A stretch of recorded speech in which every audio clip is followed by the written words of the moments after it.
Hello again and welcome. Today I'm going to show you what to do with a lovely pork fillet, or I actually have two pork fillets here today, but if you only want to make this for a couple of people, just use one pork fillet. I like to roast this pork fillet, and I am using a recipe that I got, gosh, maybe, I'd say maybe 10-15 years ago. And I forgot how good it was, and I'm loving this about making these videos, that I'm discovering all these old recipes that I have going way back. So what I'm going to do is I'm going to sprinkle some curry powder over my pork fillet, and I'm using 3 teaspoons of curry powder here, but if you're only using one pork fillet, just 1.5 teaspoons would be plenty. And I'm going to roll it over. Just pack it in, make sure your hands are nice and clean, and just roll it over like that. If you are really health conscious, you would be pulling off all this excess fat off here, but I'm just going to keep it on because I think it adds to the flavour of the pork when it's cooking. Okay, so that's just plain curry powder.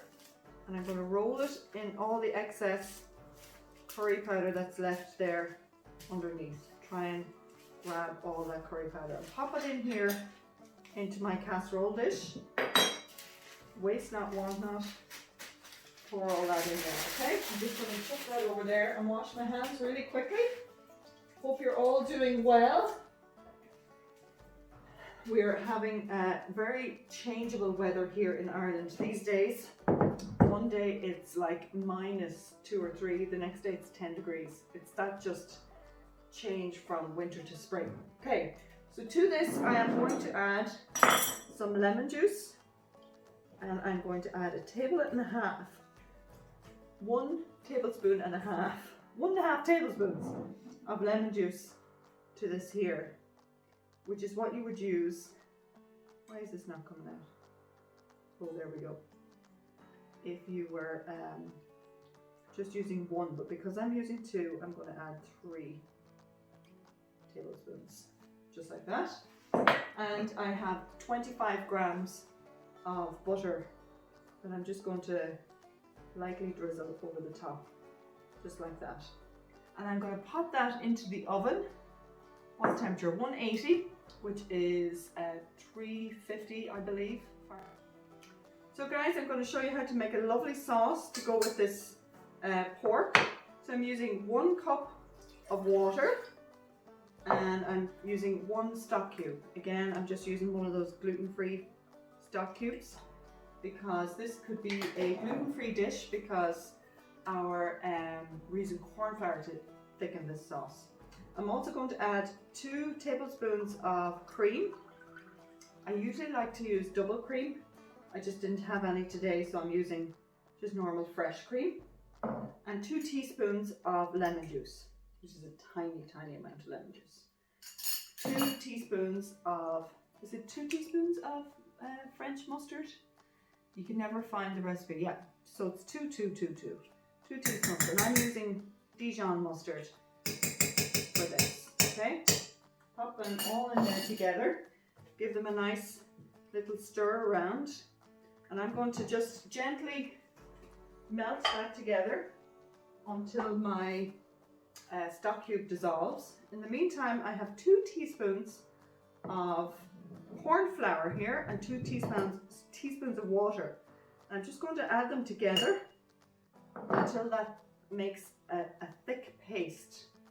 And what you're doing is you're going to make sure that you don't end up with any lumpy bits of the corn flour in there. That's why we make the paste rather than throwing the corn flour straight in.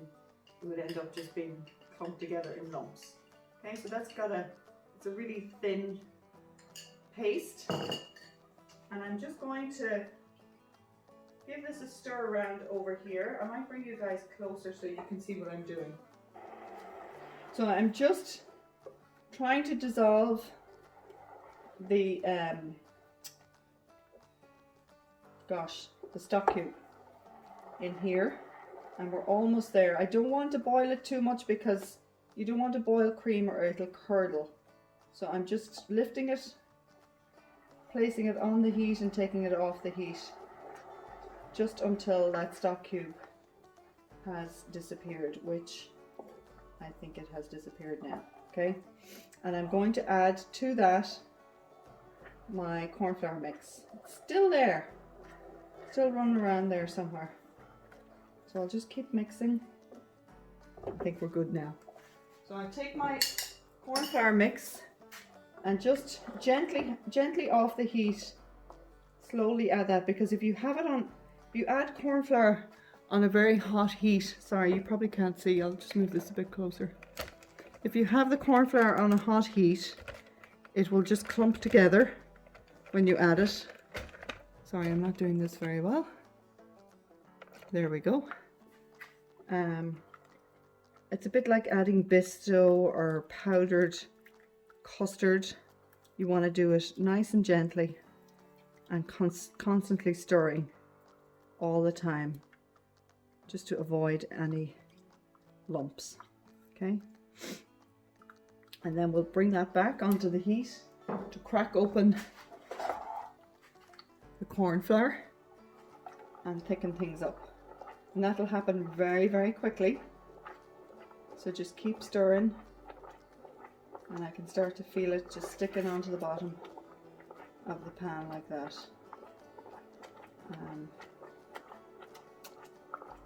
So I think I will serve this with some nice mashed potatoes. Now it's coming to the boil, so I'm going to leave it over here on my lower heat just to gently simmer for about three minutes. Okay, and I'll just leave it and come back to you guys when it's done. Our sauce has thickened up nicely. Maybe not quite as thick as I would have liked it to have been, but I think the problem was I used this as a measurement of a cup, which is actually probably, if you were to use a proper measurement, that's too much. That's more than a cup. That's probably a cup and a quarter. So maybe use a proper measure for measuring your cup, but when that cools down, it'll also thicken as well. So I'm just going to leave that to the side. I wanted to show you what the pork is like and encourage you to take it out halfway through the cooking time and just to baste it in the juices. So in other words, just get your spoon and run the juices along the top, just like that, just to keep it nice and moist, and that will help to stop it from becoming dried out and tough. It's a beautiful evening here, and the kids are gone for a cycle, and I just love that time on my own here in the house, which is a rarity these days for most of us who are still in lockdown. I was talking to a friend and we were just saying it's probably one of the things that we miss the most is just time to process things, you know, and alone time, basically alone time, especially when everybody's at home all the time, and we're not really disciplined about taking that time for ourselves. Anyway, that's my little bit of thoughts for the day. I'm going to pop this back into the oven and let it keep cooking, because one of the things about pork is it's very important not to undercook pork. It's one of those meats that you really need to make sure it's cooked through. So I'll be back. So guys, I took it out again to have another look, and what I did was I just cut in to one of the pieces in half, and it's still a little bit pink on the inside. So at that stage, I'm just going to put it back into the oven for another little while, and I'm going to take this opportunity to just baste it again. So that's 2 bastings it's got.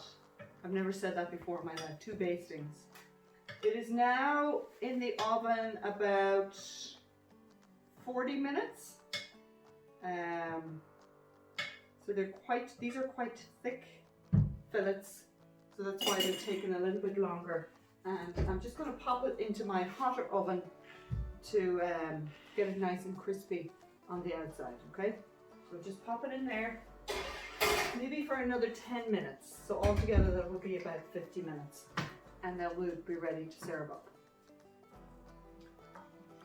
So this looks absolutely delicious, guys. Our pork looks perfect, really still nice and juicy. So I'm just going to slice into it and let you guys see what it looks like. Smells delicious. And I'm going to serve it up on a plate and pour some of that lovely creamy sauce that we made earlier. In an ideal world, now you should, when you take this out of the oven, you should cover it in tin foil and let it rest for about 10 minutes. But because we have starving people here waiting for their dinner, and for the sake of this video, I'm just going to serve it up straight away. And I'm just going to pop it on here to our serving plate. Whoop, like this, in a nice orderly fashion. It's actually gotten dark since we started this video, and it is time to have dinner in this house. I'm not actually very good at the whole serving up part and the whole display. You probably think that from the photographs that I'm actually good at that. I don't do any of that. Maria does all of that. She's just very, very talented when it comes to the visual arts. Now, I'm just going to drizzle the sauce over the top. I'm sure I'm not doing this the way Jamie Oliver will do it, or all the great cooks. But hey, you can't be good at everything. So I'm just going to pour that over the top like that.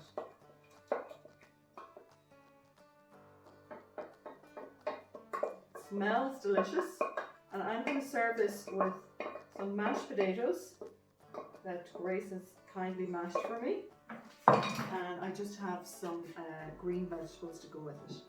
So there you go, there's our pork fillet in a beautiful French mustard creamy sauce. Thanks for watching, guys. See you soon.